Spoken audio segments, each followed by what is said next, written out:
ఈ మాట గమనించాలి. సున్ అనేటప్పుడు పరిశుద్ధాత్ముడు నీతో పాటు కోఆపరేట్.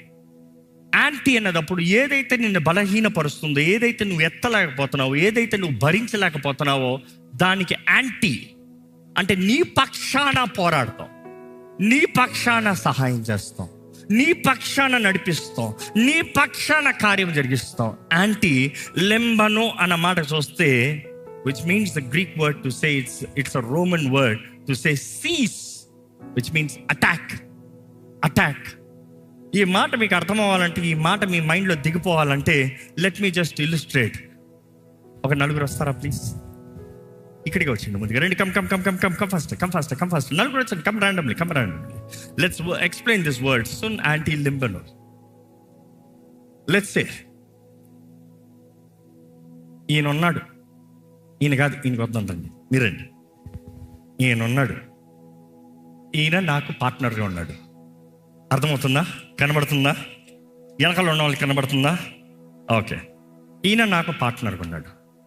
ఈయనకి చేతకాని పరిస్థితులు, వీళ్ళందరూ యాంటీ. ఓకేనా? ఇప్పుడు ఈయన చేతకాని పరిస్థితుల్లో, ఈయన చేయలేని పరిస్థితుల్లో, ఈయన పోరాడలేని పరిస్థితుల్లో సున్ ఈయన partner holy spirit. Okay. Anti ఎవరైతే విరోధంగా వస్తున్నారో వారికి విరోధంగా ఏం చేస్తాడంట? Sees, they are not ready. అర్థమవుతుందండి? సో పరిశుద్ధాత్ముడు హెల్ప్ అన్న మాట చదివేశారు, సహాయం అన్న మాట చదివేశారు. కానీ ఆ మాట గ్రీక్ నుండి చదివితే ఎలాగ వస్తుంది? సున్ యాంటీ లింబనో. నీవు వాళ్ళని చూసి భయపడుతున్నావేమో, నీకు చేతగా నీవు చూసి నువ్వు పోరాడలేని అనుకుంటున్నావేమో. కానీ పరిశుద్ధాత్ముడు అంటాడు, పద, let's seize, let's charge, let's take it over. అది పరిశుద్ధాత్ముడు సహవాసం. ఈరోజు చాలామంది పరిశుద్ధాత్మతో ఫెలోషిప్ లేదు, పార్ట్నర్షిప్ లేదు, కంపానియన్ లేదు, ఎప్పుడు మాట్లాడినా కూడా లేదు. ఇప్పుడు వచ్చారు బలహీనులు, ఏం చేస్తారు? ఏం చేస్తాం మనం? వెళ్ళొస్తాం, బాయ్,